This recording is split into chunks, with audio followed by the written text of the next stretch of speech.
almost every day. So I'm like an explorer of the unknown.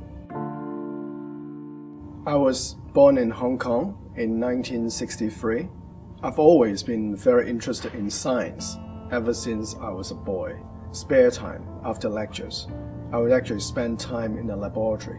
When I was a first-year medical student in Oxford, I actually went to a lecture by Professor John Bell talking about a method called the polymerase chain reaction, which is a method for amplifying DNA.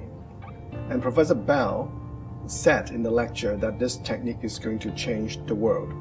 And I remembered and believed him. I thought that maybe the fetal material that I was looking is not in the cells, but in the cell-free fluid, which is called plasma.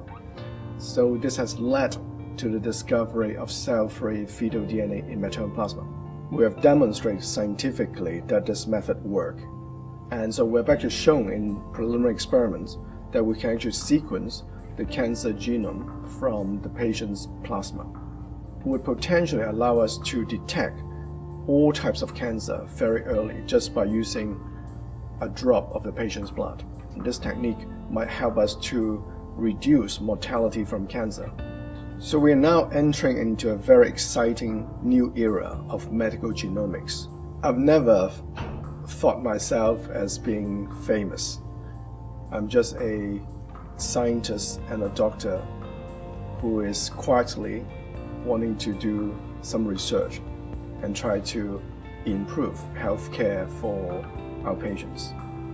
And hope that I'll be able to do that for the rest of my career. Medical research is a group effort.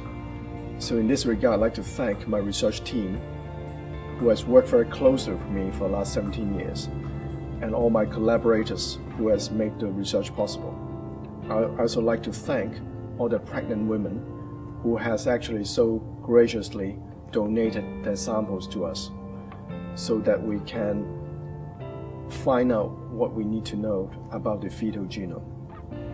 And finally, I'd like to thank my family, especially my wife, Alice, for being so supportive of my effort in this journey of discovery.